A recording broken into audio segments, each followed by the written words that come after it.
Hey everyone, welcome to another YouTube episode. This time I want to talk about this painting I did for a challenge we had among friends.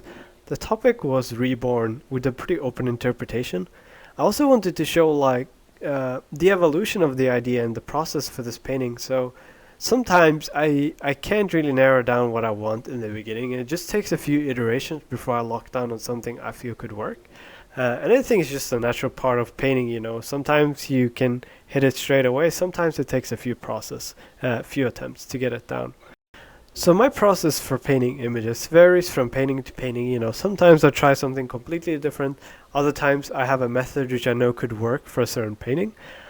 In this case, I kind of knew what I wanted. I wanted like a scene in a forest, with fire, and I wanted to be daytime because I thought originally if I were to paint in nighttime, it could be pretty cool. But I like the idea of using daytime because that's something I normally wouldn't do. A forest fire in the daytime scene it just felt like out of what I usually do, and it just thought it'd be interesting to mix things up.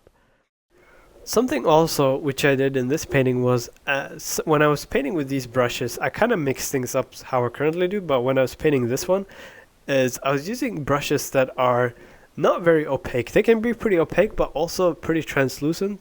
And with that, I mean like you can see what's underneath. So it's very reliant on how you build the painting up. It's a very difficult way of painting and very time consuming, but I think sometimes the end result looks pretty appealing, just like texture wise.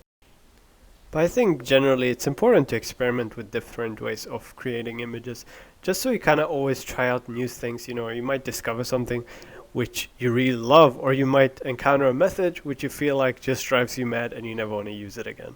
But it's important, I think, to just keep growing and trying out different things. So as for the theme of the challenge, it's pretty open. Reborn it was pretty cool topic, and it's pretty open to many different interpretation. My first original take on this was, I want to do something sci-fi, like a girl bringing a robot to life and something like that. I thought that was pretty cool. But then after talking to some other of my friends in the group who's also doing the challenge, I realized that's basically what everyone was going to do. And that kind of turned me off because I wanted to try something different. So then I revisited the topic again, and I thought, what if I try a more horror take on it? Like maybe this reborn, like something comes alive in an attic. But that was very hard to sell. So I had to start over again. And then I thought, I love Game of Thrones. Like I'm a huge fan. I'm like biggest nerd of Game of Thrones. And I thought, what if I do something with, like Daenerys, something with fire, but not like, everything is burning and stuff like that. Maybe it's like a more concentrated spot. Maybe this person was sacrificed, or she came from fire in the forest, a natural fire that caused it to be reborn. And I thought that was a pretty fun take on it, so I wanted to push more on that. So at the time of painting this image, I think it was like 4 months now, maybe five. Um, I was very into like trying to keep as minimum amount of layers as possible, just to try and emulate a bit more traditional media. And as you can see here, I'm not trying to completely cover up the bright part of the canvas, because I'm thinking like, maybe there's trees and there's like tiny bit of light seeping through the edge of the trees, and just trying to achieve that with a few brush strokes. But also the way I'm painting the shapes and the forms, I try to think like in which direction is the tree going or the branch going, and just try to capture that rather than trying to do a bunch of squiggly lines. I try to be as precise and as confident as I possibly can with my strokes, just to describe the form a bit better. And it brings me on the topic of brush economy. It was something I was reading up about, and I was seeing certain people have incredible brush economy. Like their painting just looks absolutely gorgeous. It's something I'm still trying to improve upon, but I think like just being conscious of in which direction your form is going, your shapes, is just gonna help make you better decisions when you put down your strokes, which at the end of the day is just gonna make the painting more appealing. So again, as I keep painting this image, I'm not really thinking about any hard detail at the moment, just trying to capture like the general big shapes of the image. And it just slowly build. It's like building a house of Lego. You know, you start with a foundation, then you keep adding on top of it. Just keep adding slowly, slowly. It's generally how I like to approach paintings. You know, I try to capture the overall atmosphere of a painting or a sketch pretty early on, just to kind of sell the idea to myself that, you know, this can actually work. You know, so that's why that's why I try to like just slowly build up the painting, you know, across the whole thing, and not really focus down on one area first, and just jump from part to part of the painting. I did not used to work like this. It was more like as I kept, you know, the more I kept painting, the more I felt like I needed that reassurance as I paint an image, you know, to be able to tell like pretty early on, is there a compositional issue? Are the colors not working? Are the values not working? And if I work on the whole image as a broad pretty early on, it makes it very easy to detect problems pretty quickly.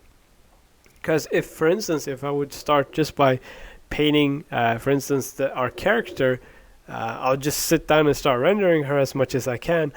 What could end up is like I start to realize, you know, when the character's finished rendering and I start painting in the background, then suddenly, you know, there's issues with the compositions, or the color choices are bad.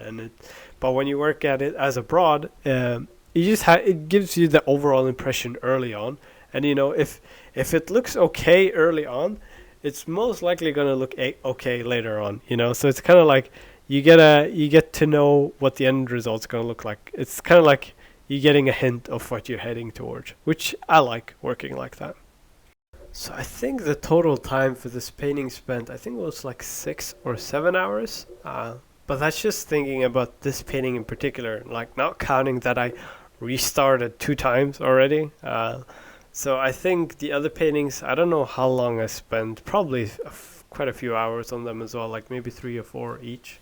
But like I said earlier, you know, it's like when I did the earlier versions, sometimes when you paint, like if your gut feelings telling you like this is not really working, or you know, this is not maybe the best solution to this painting, like not saying this is the best solution, but I personally felt like that the solution on this painting ended up being better than the previous ones. And that's something, it was a pretty important lesson that I learned from this. It happened in the past where I keep hesitating on an idea, but as I keep iterating, I keep finding a better and better solution. And I'm sure if I would have had even more time, because we had like a month deadline to do this. This was like I was getting close towards the end of the month, and I just had to lock down on something. But I'm sure if I would kept iterating on this idea, I'm sure I would have found an even more fitting solution. But I also want to take a moment and mention some plans I have for YouTube this year. So I don't know if you're familiar, but I've done some paintings for a personal project of mine called Path of Miranda. I'm sure you've seen the penguin in this YouTube video and in other YouTube videos. So the goal is for this year is to launch season 1 on YouTube. And I want it to be in sort of animated format. Since it's going to be a one-man job, and the fact that I'm working full-time already, it's going to be very difficult. So I'm not again, I've never animated things before or created like an animated show. So it's just going to be a lot of trial and error, but I hope you'll be enjoying that content as well, and I'll keep you guys updated on any updates I have on that. So just stay tuned. I hope 2017 will be an interesting year for all of us. So thank you so much for watching this video, and I hope there was something useful for you in it. And if you enjoyed this video and my other videos, please make sure to subscribe and share the video with anyone who you think might enjoy it. Have a good one. Bye.